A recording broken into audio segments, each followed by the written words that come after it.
Hello नमस्कार जय हिंद। आप सभी का दोस्तों बहुत बहुत स्वागत है आपके अपने इस पैरामेडिकल पॉलिटेक्निक के इस यूट्यूब चैनल टोटल लर्निंग पर। तो दोस्तों आज हम लोग फिजिक्स का मोस्ट इंपॉर्टेंट क्वेश्चंस का क्लास करने वाले हैं। तो सभी बच्चे एकदम तैयार हो जाएंगे क्योंकि दोस्तों आज का जो फिजिक्स का क्लास होने वाला है उसमें थ्योरी वाला पार्ट भी पढ़ेंगे और सर न्यूमेरिकल वाला पार्ट भी पढ़ेंगे। ठीक है, दोनों टाइप से आपके सवाल आने वाले हैं। तो सभी बच्चे कॉपी और कलम ले करके बैठिएगा क्योंकि आपको क्वेश्चन दिखे तो आपको सॉल्व भी करना पड़ जाएगा। चलिए, और जो हमारे साथ विद्यार्थी नए जुड़ते हैं उनको मैं बता दूं कि डेली आपका क्लास 8 बजे से पैरामेडिकल वाले विद्यार्थियों के लिए होता है। तो डेली जुड़िए, और जो लोग हमारे इस चैनल को अभी तक से सब्सक्राइब नहीं किए चैनल को सब्सक्राइब करें और वीडियो को लाइक करना नहीं भूलिएगा। और क्लास का PDF हमारे टेलीग्राम चैनल टोटल लर्निंग पर मिलता है पैरामेडिकल वालों के लिए। ठीक है, चलिए क्लास को स्टार्ट करते हैं। सभी बच्चे तैयार हो जाइएगा। देखिए पहला प्रश्न आपके स्क्रीन पे आ रहा है। हाँ जी, तैयार है ना? देखिए आपके स्क्रीन पे पहला प्रश्न आपके स्क्रीन पे देते हैं। जो पिछला क्लास हुआ था दोस्तों उसमें नेटवर्क इशू हो गया था। कोई नहीं, आज नेटवर्क वगैरह कुछ नहीं होगा, कुछ भी हाथ में नहीं आने वाला है। पहला प्रश्न कहता है कोणीय संवेग का विमीय सूत्र क्या होगा। सभी बच्चे कॉमेंट करके बताएंगे कोणीय संवेग का विमीय सूत्र क्या होता है। कोणीय संवेग का विमीय सूत्र क्या होता है, सभी बच्चे बताएंगे। सेम होता है सर, एकदम सेम होता है। बहुत अच्छा, शानदार आप लोग बता रहे हैं। ml² T⁻⁻1 सर, यानी कि जो बच्चे ऑप्शन नंबर बी बता रहे हैं ml² T⁻⁻1, तो बहुत ही इंपॉर्टेंट है सर ये। ठीक है, विमीय सूत्र यानी कि डायमेंशन फॉर्मूला। ठीक है, एंगुलर मोमेंटम का सर, एंगुलर मोमेंटम, जो इंग्लिश मीडियम के छात्र हैं इसको हम लोग क्या कहते हैं, एंगुलर मोमेंटम का क्या ज्ञात करना था, डायमेंशन फॉर्मूला ज्ञात करना था, जो कि ऑप्शन नंबर बी होता है। ठीक है, ध्यान रखिएगा। अगला प्रश्न आपके स्क्रीन पे आ रहा है, क्वेश्चन नंबर दूसरा। फटाफट सभी विद्यार्थी आंसर करेक्ट बताएंगे। कौन सा अनुप्रस्थ तरंगे नहीं है, अनुप्रस्थ तरंग नहीं है। ऑप्शन नंबर ए जल की सतह पर उत्पन्न तरंगे, ऑप्शन नंबर बी है प्रकाश तरंगे, ऑप्शन नंबर सी है ध्वनि तरंगे, और ऑप्शन नंबर डी उपयुक्त में से कोई नहीं। तो दोस्तों आज का तो रिजल्ट आ ही गया था। मैंने जैसा बोला था कि 3 से 4 के बीच में रिजल्ट आएगा, रिजल्ट भी आ चुका है। और बहुत सारे विद्यार्थियों का सिलेक्शन हुआ है, बहुत सारे स्टूडेंट्स का सिलेक्शन नहीं हुआ है। अब वो कह रहे हैं ना कि सर मेरा कैसे होगा। भाई नहीं हुआ तो क्लास ज्वाइन करो फटाफट। 699 में ही अभी तक से दिया जा रहा है। ठीक है, 699 में क्लास आया हुआ है, फटाफट ज्वाइन करिए। इस सब क्वेश्चन को आप देखते ही धूल उड़ाइएगा सर। चलिए इसका आंसर क्या हो जाएगा, तो इसका आंसर आप सभी लोग याद रखिए। सबसे पहले हम जानते हैं दोस्तों अनुप्रस्थ तरंग होता क्या है ना, तब ना हम लोग क्वेश्चन को गेस कर सकते हैं। तो मैं बताऊं, अनुप्रस्थ तरंग उसे कहते हैं जिसको गमन करने के लिए, है ना, जिसको मतलब चलने के लिए किसी भी माध्यम की आवश्यकता नहीं होती है, किसी भी माध्यम के यानी किसी की सहारा की जरूरत नहीं हो, तो उसे हम लोग क्या कहेंगे, अनुप्रस्थ तरंगे कहेंगे। प्रकाश को कभी भी आपने सुना है कि उसको माध्यम की आवश्यकता होती है, प्रकाश निर्वात में भी चल जाता है। तो याद रखिए इसका जो करेक्ट आंसर होगा ऑप्शन नंबर सी वाले स्टूडेंट्स का सही है जी। हाँ जी, बहुत अच्छा, शानदार आप लोग आंसर बता रहे हो। ध्वनि तरंग यानी कि साउंड वेव जो होता है ना दोस्तों, इसको चलने के लिए ना माध्यम की आवश्यकता है, यानी किसी न किसी को जरूरत है। अगर इसको हम लोग निर्वात में चलाते हैं, फ्री स्पेस में जहाँ पे हवा भी ना हो, ठीक है, फ्री स्पेस में भी चलाते हैं, तो ये चलना नहीं चलेगा सर, क्योंकि इसको जरूरत है, किसी न किसी की जरूरत है तभी चलेगा, नहीं तो नहीं चलेगा। तो आपसे याद रखना ये कौन सा तरंग हो जाएगा, ये यांत्रिक तरंग होगा। यह कौन सा तरंग होगा, यांत्रिक तरंग होगा। ठीक है, अनुदैर्ध्य तरंग जिसको हम लोग कहते हैं, अनुदैर्ध्य तरंग, अनुप्रस्थ तरंग और अनुदैर्ध्य तरंग में बहुत अंतर है। चलिए अगला प्रश्न की ओर बढ़ते हैं। समझ में आ गया होगा अनुदैर्ध्य तरंग और अनुप्रस्थ तरंग और यांत्रिक तरंग। ठीक है, तो चलिए दोस्तों आपसे एक और प्रश्न पूछा जा सकता है। जैसे पूछेगा कि ध्वनि तरंगे किस समय अधिक होती है ना, ध्वनि तरंगे कहाँ पे उसका जो चाल होता है दोस्तों सबसे अधिक होता है ना। इसका आंसर क्या होगा, सही बच्चे बताएंगे। जैसे मैं बताता हूँ, ऑप्शन रहेगा, ऑप्शन नंबर ए कहेगा ठोस, ऑप्शन नंबर बी कहेगा द्रव, ऑप्शन नंबर सी कहेगा गैस, और ऑप्शन नंबर डी कहेगा इनमें से कोई नहीं। तो सबसे अधिक गमन कहाँ पे होगा, बहुत अच्छा दोस्तों। यदि आप लोग बता रहे हैं ऑप्शन नंबर ए यानी कि सॉलिड को, यानी कि ठोस को, तो करेक्ट है। ध्यान रखिएगा, सॉलिड यानी कि ठोस में ध्वनि तरंगे ज़्यादा होती है। सबसे ज़्यादा कहाँ होता है, तो इसका एग्जांपल भी याद रखिएगा, लोहा में यानी कि आयरन में सर, लोहा में सबसे ज़्यादा होता है क्योंकि लोहा सबसे सॉलिड अवस्था में है अभी। ठीक है, ध्यान रखिएगा। अगला प्रश्न दोस्तों, क्वेश्चन नंबर यहाँ पे 3 आपके स्क्रीन पे है। क्वेश्चन नंबर 3 को जरा आप अच्छे से समझते हैं। कहता है दोस्तों, एक वस्तु विराम अवस्था से चलना प्रारंभ करती है तो इसका चौथा एवं तीसरे सेकंड में तय की गई दूरी का अनुपात क्या होगा सर, यानी कि S1 ये चौथा है ना, तो S4 कह दीजिए और बट्टा में क्या कह दीजिए, S3 कह दीजिए। तो बताइए तो इसका आंसर क्या होगा, इसको तो सॉल्व करना पड़ेगा। तो सबसे पहले आपको क्या क्या ज़रूरत है, आपको फॉर्मूला की ज़रूरत है। तो एस बराबर फॉर्मूला आपको मैंने पढ़ाया है दोस्तों, जो लोग हमारे पेड कोर्स में जुड़े हुए हैं इसका तो आंसर आना ही चाहिए। ठीक है, फॉर्मूला क्या होता है, यूटी प्लस हाफ AT² होता है ना, हाफ AT² होता है ना। तो आपको तो टी का वैल्यू दिया हुआ है और यू का वैल्यू दिया हुआ है। सर यू का वैल्यू कहाँ दिया हुआ है, तो बच्चा मैंने बताया था आपको, याद है कि जब हमारे आंखों से कोई भी वस्तु चलना प्रारंभ करे ना, तो वो यू का वैल्यू क्या होगा, 0 होगा, और T1 का वैल्यू 4 और T2 का वैल्यू 3 लेकर के चलना है। तो यहाँ पर से क्या हो जाएगा, S4 कह दीजिएगा, फिर उसके बाद S3 निकालिएगा। तो खैर यहाँ पर से जो अगर मैं कहूँ S4 पहले निकालते हैं, फिर उसके बाद S3 निकालते हैं। ठीक है, तो यहाँ पर से क्या हो जाएगा दोस्तों, यहाँ पर से हाफ T के जगह पे हम क्या भर देते हैं, 4 का स्क्वायर कितना हो जाएगा, 16 हो जाएगा 4 का स्क्वायर, और हाफ A गुणे क्यू सर ये हाफ का लिख रहे हैं, यूटी कहाँ छोड़ दिए, तो यू का वैल्यू 0 तो दिया हुआ ऑलरेडी, तो ये 0 बना देगा, तो इसको लिखने से कोई फायदा नहीं है। ठीक है, ये वाला लिखने से कोई फायदा नहीं, डायरेक्ट हम इसका आगे वाला पार्ट लिखते हैं। ठीक है, और यहाँ पर से 3 का कितना हो जाएगा, 3 को नीचे में रखना, 3 का स्क्वायर 9 होता है। ए से ए काटिए, 1/2 से काटिए, तो यहाँ पर से हमारा जो आंसर आएगा दोस्तों 16/9, यानी इसका रेसिप्रोकल आएगा, है ना। यहाँ पे ऑप्शन नंबर बी है, ये उल्टा कर देंगे ना तो हमारा आंसर आ जाएगा। इसमें से कोई भी आंसर सही नहीं है, इसका आंसर क्या हो जाएगा दोस्तों, 16/9 आंसर होगा। कितना होगा, 16/9 आंसर होगा। तय की गई दूरी, ठीक है, तय की गई दूरी कितना हो गया, 16/9। चलिए क्लियर है, क्लियर है, उम्मीद है सबको क्लियर होगा। ठीक है, चलिए अगला प्रश्न देखते हैं, अगला प्रश्न देखते हैं। क्वेश्चन नंबर यहाँ पे 4 कहता है दोस्तों, एक 4 kg और 1 kg द्रव्यमान की गतिज ऊर्जा समान है, तो इनको संवेगों का अनुपात क्या होगा। डायरेक्टली आपको पता है ई के बराबर फॉर्मूला होता है, सभी बच्चे बनाएंगे। लीजिए हिंट्स दे रहे, फॉर्मूला दे रहे, ई के बराबर होता है P²/2m। ठीक है, m का वैल्यू एक बार 4 रखना है, एक बार 2 रखना है, और दोनों का अलग अलग ई के निकालिए, और दोनों का जो मान है उसको इक्वल कर दीजिए। जैसे कि ये मान आएगा ना, तो ये दोनों का अलग अलग आएगा, मास चेंज करिएगा तो उसको मान को रख देना है। तो मैं डायरेक्टली आपको बता देता हूँ, P1/P2, यही ना, P1/P2 डायरेक्टली रूट अंडर क्या होता है दोस्तों, M1/M2 के, M1/M2 के। ठीक है, तो M1 हमारा क्या है दोस्तों, यहाँ पे 4 है, 4 का रूट कितना होता है, 4 का रूट कितना होता है, 2 होता है, और 1 का रूट 1 होता है, तो 2:1 कहाँ दिख रहा है, 2:1 ऑप्शन नंबर सी में देख लीजिए। ऑप्शन नंबर सी में एकदम करेक्ट है ना। तो इस तरीके से आप लोग याद रख सकते हैं, डायरेक्टली ये दोनों के बीच में रिलेशन है सर, ये वाला। ठीक है, ये चीज़ मैंने पढ़ाया है आप लोगों को, ठीक है, तो ध्यान रखिएगा। चलिए आगे बढ़ते हैं, अगला प्रश्न, क्वेश्चन नंबर यहाँ पे 5 देखिए, कहता है एक बर्तन में गैस का दाब क्या है दोस्तों, प्रेशर जो है वह P है। अगर सारे अणुओं का द्रव्यमान आधा करते हैं, सारे अणुओं का द्रव्यमान क्या करते हैं, आधा करते हैं, और उनकी जो गति है ना उनको क्या कर रहे हैं, 2 गुना कर रहे हैं। सर क्या कर रहे हैं, 2 गुना कर रहे हैं, तो नया दाब क्या होगा सर, प्रेशर, नया दाब क्या होगा, सबसे पहले इसको बताइए, नया प्रेशर क्या होगा। देखिए गलत लिखा गया है, सही कर लीजिएगा आप लोग। हाँ जी, बताएंगे सभी विद्यार्थी इसका आंसर। तो नया दाब क्या हो जाएगा दोस्तों, बहुत अच्छा है ना, पहले फॉर्मूला याद होना चाहिए तभी ना आप लोगों को बनेगा। तो चलिए मैं फॉर्मूला लिख देता हूँ, P बराबर क्या फॉर्मूला होता है, प्रेशर बराबर क्या होता है, 1/3 इंटू मास होगा सर, मास गुणे N बट्टा में भी यानी कि आयतन भी होगा, और क्या होगा दोस्तों, एक और भी होगा जो कि पावर, ये क्या दिखाएगा,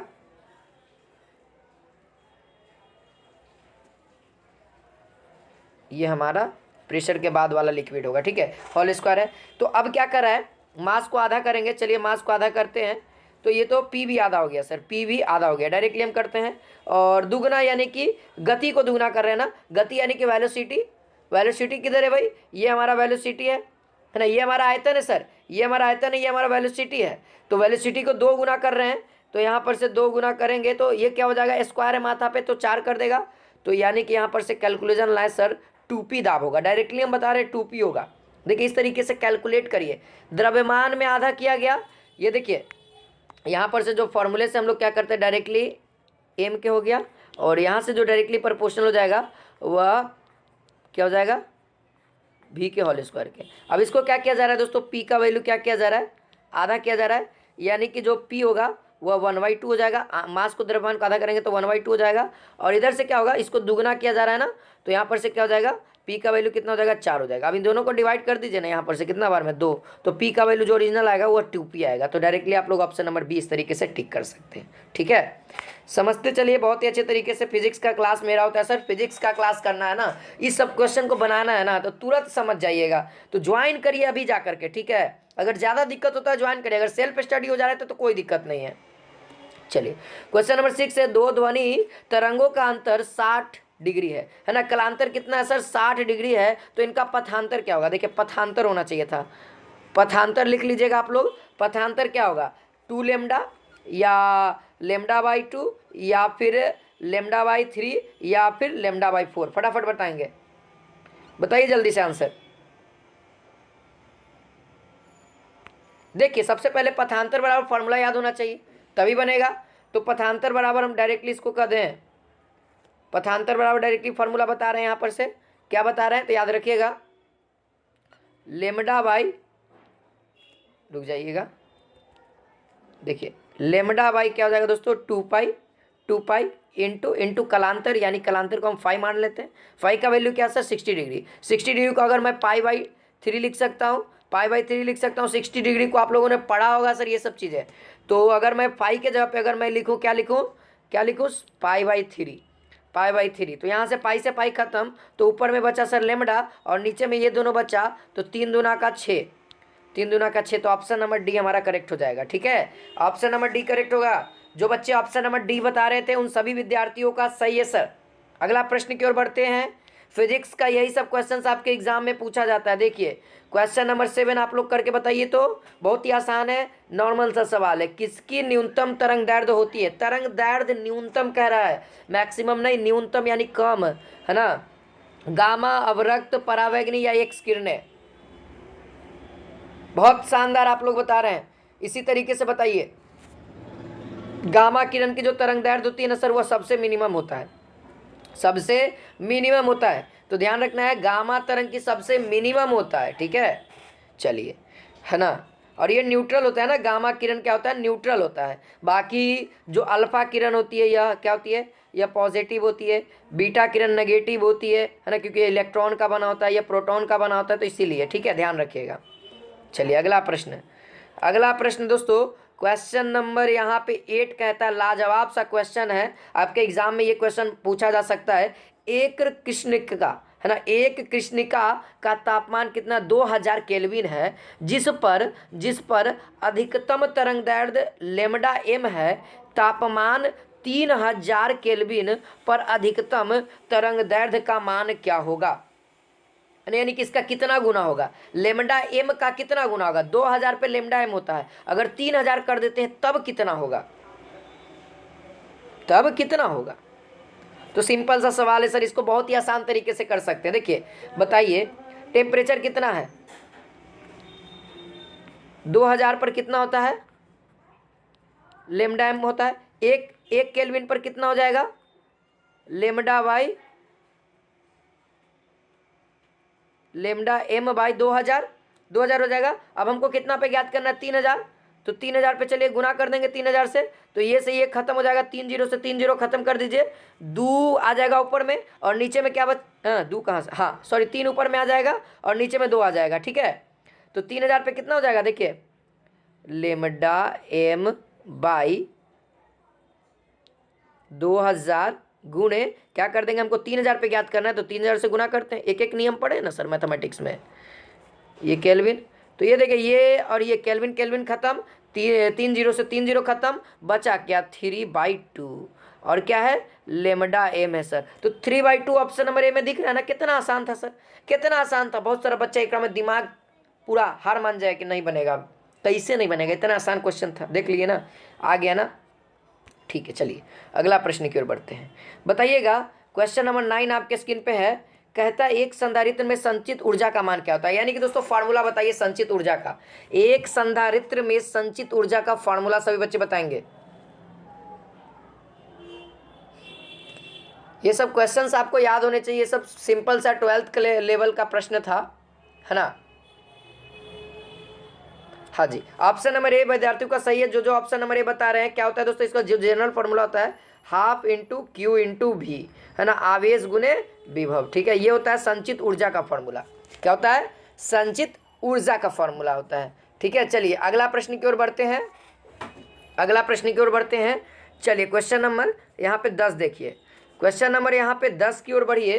कहता है दोस्तों कि कोई एक आर प्रतिरोध है सर, देखिए कोई एक आर प्रतिरोध का तार है, ठीक है, तार है, उसको पिघला कर पहले की आधी लंबाई का तार बनाया गया है, तो तार का प्रतिरोध क्या होगा? आर प्रतिरोध का तार है, ठीक है। अब होगा क्या किया, गला दिए सर, एकदम गला करके चोखा बना दिए, चोखा बना दिए। अब इसको क्या कर रहे हैं, अब इसको थोड़ा सा हीट करके उसका लंबाई का, है ना, जो पहले मान लो इतना लंबा था, तो अब क्या कर दें, इसका आधा कर देंगे, यानी कि इतना लंबा तार बनाए हैं। तो नया तार का प्रतिरोध क्या होगा? इसका का प्रतिरोध होगा सेम आर प्रतिरोध है कि हम लोग थोड़ा सा गला पिघला करके उसका जो लंबाई का आधा लंबाई कर दिए हैं, गला गला कर, ठीक है, थोड़ा सा मोटा हो गया होगा। सिंपल बात है, जब लंबाई को कम करेंगे सर, तो लंबाई जब छोटा होगा तो एरिया बड़ा होगा, मोटाई बढ़ेगा कि नहीं बढ़ेगा? सिंपल एकदम लॉजिक है। आर बराबर आपने फॉर्मूला पढ़ा होगा, आर बराबर आर डायरेक्टली प्रोपोर्शनल ए होता है, यानी एरिया का उल्टा होता है। जब आपको प्रतिरोध चाहिए तो एरिया को कम करिए, जब एरिया बढ़ेगा प्रतिरोध बढ़ेगा, ठीक है, प्रतिरोध बढ़ेगा। तो सिंपल सवाल है सर, यहाँ पे क्या होगा, आधा हो जाएगा, लंबाई आधा कर रहे हैं, यानी कि एरिया कितना हो रहा है, यानी कि एरिया हमारा क्या हो रहा है दोस्तों, बढ़ रहा है ना, एरिया बढ़ रहा है ना। तो यहाँ पर डायरेक्टली आप लोग याद रखिएगा 1/4 गुना हो जाएगा, कितना हो जाएगा, आर का 1/4। यहाँ पे ऑप्शन नंबर ए हो जाएगा सर, ऑप्शन नंबर ए, क्योंकि सर एरिया बढ़ रहा है तो प्रतिरोध घट जाएगा, क्योंकि डायरेक्टली ये रेसिप्रोकल होता है। क्या होता है? रेसिप्रोकल होता है, ठीक है। तो ध्यान रखिएगा, जब भी ऐसा प्रश्न आए दोस्तों, जब भी ऐसा प्रश्न आए कि आर प्रतिरोध का तार है जिसको क्या कर रहे हैं, लंबाई आधा करके तार बनाया गया है, आर प्रतिरोध के तार को पिघला करके क्या किए हैं, लंबाई में आधा कर दिए हैं, तो आप डायरेक्टली क्या करिएगा, आधा मतलब 1/2 और 1/2 को स्क्वायर करके लिख दीजिएगा, 1/4 ऑप्शन नंबर ए हो जाएगा, ठीक है, ऑप्शन नंबर ए हो जाएगा। लॉजिकली प्रश्न है, आप लोगों ने जब प्रतिरोध पढ़ा होगा तो उस समय आपको ये सब चीज़ें पढ़ाई गई होंगी। चलिए अभी तो जो उम्मीद बैच है दोस्तों, उसमें तो अभी स्टार्ट भी नहीं हुआ है, जब स्टार्ट होगा तब मज़ा आएगा एकदम, है ना। फिजिक्स को एकदम इंटरटेन के साथ पढ़ेंगे, जो इंपॉर्टेंट टॉपिक है उसी को पढ़ेंगे, फालतू नहीं पढ़ेंगे सर हम लोग। चलिए क्वेश्चन नंबर 11 कहता है, एक कण अचर चाल से वृत्त में जिसका व्यास 5 सेंटीमीटर घूम रहा है, तो आवर्तकाल 0.2 पाई सेकेंड है, तो इसका कण का त्वरण क्या होगा? कण का एक्सीलरेशन, देखिए ये किस राउंड में घूम रहा है, इसका कौन सा गति हो रहा है, तो इसका गति जो है ना दोस्तों, वो क्या है, सर्किल है, यानी कि वृत्तीय गति है। कौन सा मोशन हो रहा है? सर्कुलर मोशन हो रहा है ना, सर्कुलर मोशन हो रहा है ना, सर्किल पे मोशन कर रहा है, वृत्त पर मोशन कर रहा है। तो वहाँ पे वृत्त का सबसे पहले आर पता होना चाहिए, और व्यास क्या होता है दोस्तों, व्यास को अगर आधा करते हैं तो आर हो जाएगा, तो 5 का आधा कितना हो जाएगा, 2.5 होगा, 2.5 होगा, सेंटीमीटर में आ गया। अब आवर्तकाल हमको दिया हुआ है, आवर्तकाल दिया हुआ है, तो त्वरण बराबर फॉर्मूला क्या होता था, सभी बच्चे बताएंगे, सभी बच्चे बताएंगे ताकि उन सभी को याद हो। त्वरण बराबर क्या होता था, याद भूल गए, ए बराबर फॉर्मूला होता था ओमेगा स्क्वायर इंटू आर होता था ना। तो ओमेगा आपका क्या है, यह आवर्तकाल ना है ना। ओमेगा क्या होता है, ओमेगा आपका एंगुलर वेलोसिटी, आवर्तकाल यानी कि समय दिया हुआ है आपका। तो यहाँ पर से आप क्या कर दीजिए, आप लोग यहाँ पर से क्या कर दीजिए, ओमेगा का फॉर्मूला लगाइए, ओमेगा का फॉर्मूला लगाइए। ओमेगा बराबर फॉर्मूला क्या होता था दोस्तों, देखिए ए बराबर जो फॉर्मूला होता है वो याद रखिएगा, ओमेगा स्क्वायर इंटू आर, और ओमेगा बराबर एक फॉर्मूला होता है 2π/t, 2π/t का whole square into R, R का वैल्यू भर दीजिए, आर लिख दीजिए, आर का वैल्यू बाद में भरेंगे, आप लोग भर के बताइए डायरेक्टली। टी का वैल्यू यहाँ है, आर का वैल्यू 2.5 हो जाएगा, 5 को आधा करेंगे तो आर की वैल्यू देगा, क्योंकि ये डायमीटर है। तो बताइए जल्दी से फटाफट बताइए।